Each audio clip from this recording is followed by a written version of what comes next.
Harold II. Married, Constanza of Castile, daughter Maris. Married, Alice Bollings, daughter Bethany. Married, Jeanette Cheney. Married, Clelia of Berg. Married, Helen Culpeper.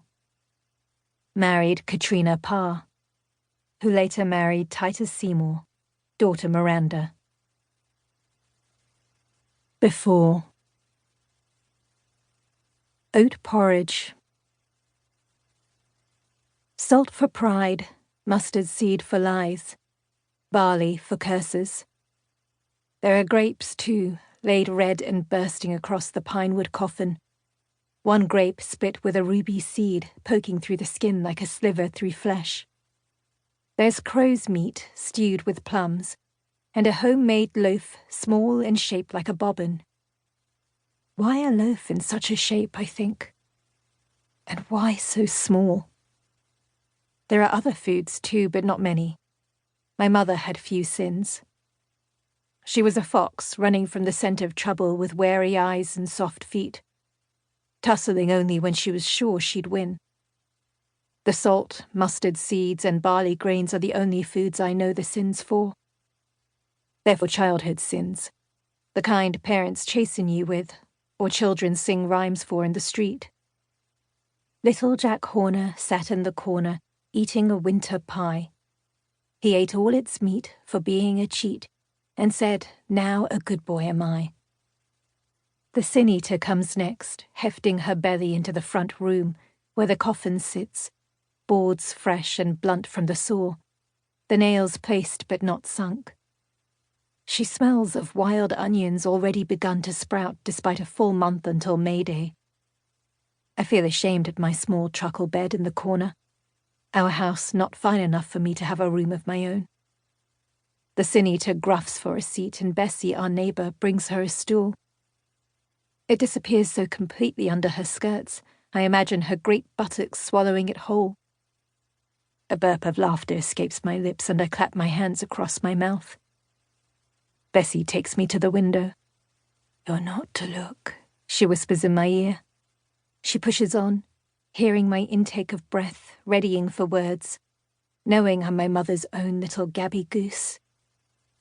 "The sin-eater walks among us, unseen, unheard," she says. "But I can see her," I hiss. "Unseen, unheard," she silences. I've heard sin-eaters have branded tongues, but this one hasn't opened her mouth. Bessie speaks again.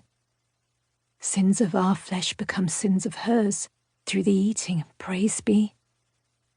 Your mother will fly right up to the heavens, May. Not a sin left to weigh her down." I go back and take my place next to my dad. His face looks like sheets dropped off at the door for washing, hung with wrinkles that won't shake out. "I'll wash your face," I whisper. "I'll hang it on the line." Dad gives me the look he always does when I say something that doesn't seem right. His face widens open as if I've just told him good news.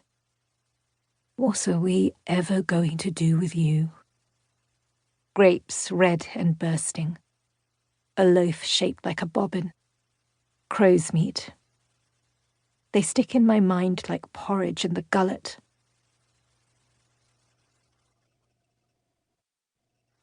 Now. 1. Roast pigeon. The bread's still warm under my shawl, my heart echoing through its crust.